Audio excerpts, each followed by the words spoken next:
You can't enjoy this until you stop hating yourself. That's it. That is the one sentence. The very first time I ever did the magical mycelium. And I went to the bathroom, I saw myself in the mirror and saw my own reflection and heard my own voice in my head dictate that sentence clear as day. I was 37 years old. I just spent over 2 years just researching psychedelics and what this stuff could do to me, and I took a purposefully low dose. All I wanted was to go in and have a fun afternoon, some silly visuals, and that, kind of afterglow that people talk about when you do this kind of thing. Instead, I speed ran 5 years of therapy in about 5 hours on the bathroom floor. This is episode 1.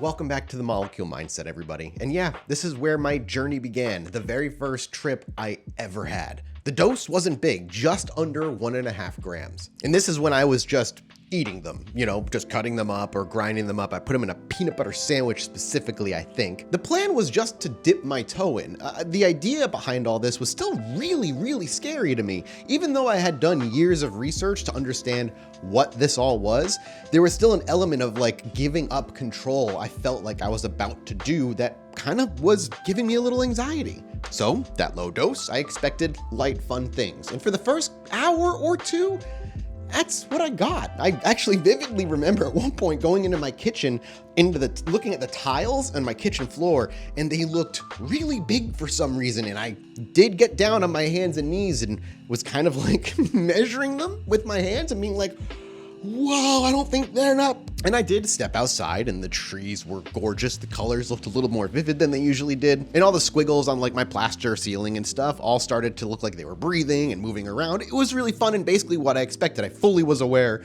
I was tripping the whole time. And somewhere in that 2 hours, I had the natural urge to go to the bathroom. And my bathroom is not all that big. When you first walk in, there's a mirror on your left with a sink there, and then just like a foot over, there's the toilet.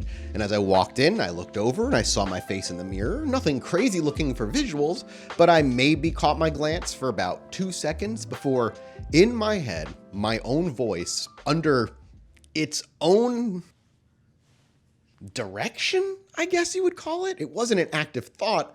I simply heard my own voice say to me, "You're not going to be able to enjoy this until you stop hating yourself." That made me stop for a second. Then I went to the bathroom.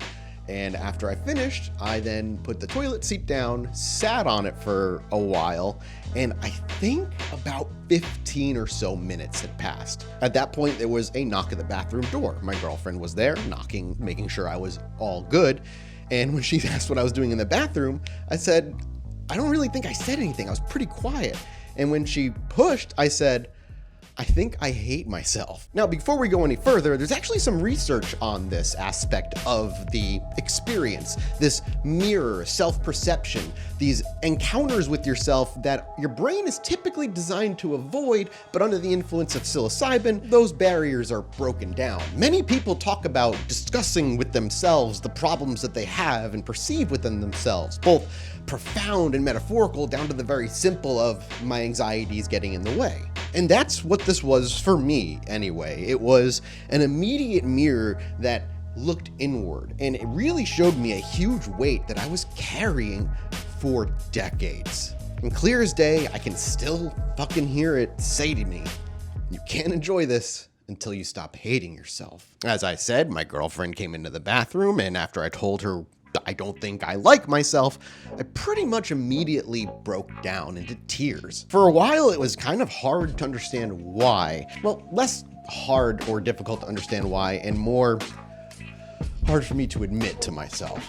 What followed for the next 4 hours was not just an inner looking at who I was, but a deep, deep excavation as to who I truly was and how that affected me my whole life. Now, I grew up in a kind of difficult household, a story for another time and not really relevant to this, but needless to say, I grew up in an era where mental health, particularly neurodivergence, was not a thing. The idea for autism back then really meant, the non-functioning, most extreme forms of autism. And AuDHD had essentially Ritalin and Adderall, and that was it. The best fix for it was put them at the front of the classroom, let them wiggle their legs, and hope it works out for the best. Within an hour of me breaking down, soon my brother was on FaceTime along with me, and I love that man very much. He stayed on the phone the entire time. We talked about childhood and what it was like to grow up in such a volatile household, and all through my childhood and teenagers, how I always felt other, the weird one in the friend group, the one that people kind of kept at a distance, who had like one or two good friends who were also the weird ones in school, because, I mean, I was. What we didn't know back then that I learned very much later in life, it's because I was not only ADHD, but autistic. Now, I had gotten diagnosed for ADHD at age 13, and that was back in 1999, I think it was. My mom was offered Ritalin, and she said no because she was worried it would turn me into a zombie, so I basically was left untreated and shoved to the front of the classroom. Now, on top of dealing with everything else that was going on, being in the kind of situation I was at home, and been given the kind of brain that I had been given, it just led to profound social isolation, dealing with all the anxiety that came along with it, and trying to regulate a system that wasn't designed to be inserted into the world that I had been inserted into, which is a very, very dramatic way of saying school was rough. And during this deep excavation, all the while on the bathroom floor, mind you, every 30 or so minutes, I would almost look around and realize my house kind of had an Alice in Wonderland effect going on. The doorways looked much taller than they were, the couches in the living room looked so much smaller, and as I would look around in the midst of me excavating my own deep personal problems, I would look at the house and just kind of exclaim, what the fuck is going on? Sometimes it would come with a laugh, sometimes it would come with just absurd realization that this was not going the way I intended. And shortly thereafter, I would immediately go back into the introspection, talking about how lonely I felt and how I hated having the brain that I have because it makes so many things that seem so easy for people so much more difficult for me. And that frustration, that anger at being lonely, and then realizing I'm not alone, that I have my family and my friends and my girlfriend and this amazing job, and through all that hardship I was able to get through to the other side, started to hit. And finally, when the come down started to happen and the energy started to shift, things got a lot quieter, and I found a lot more peace in my mind. That anger and sadness dissipated pretty quickly, and in its place, I found genuine gratitude. Not just for my girlfriend for being there the entire time and my brother for being across the country, but on FaceTime for 4 hours just to support me and talk me through it. He's also neurodivergent, by the way. My mom's autistic, my dad's ADHD, it kind of happens. But gratitude for the experience, because while this trip still happened a few years ago now, I still look back to that with my therapist, with myself, and I see years of work having been done in a single night. There is so much about myself that I not only no longer hate or despise or don't want, but instead embrace and love. And yes, there's aspects of my life that will always be more difficult than neurotypicals or whatever. But it comes with the trade-off of a brain that can be a storytelling machine, who just craves to create, who's so vivid in its imagination. And while those things were quote unquote bad when I was a kid, as I've become an adult and started to truly explore who I am, embrace the aspects of me that I truly thought I hated, it's also just me, man.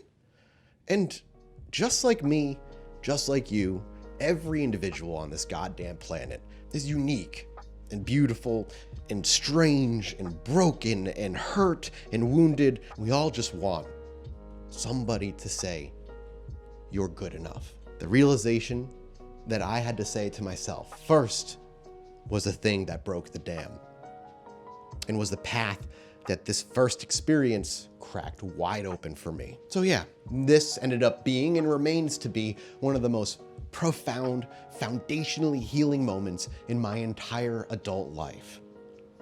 And all it took was 1.5 grams and a bathroom mirror.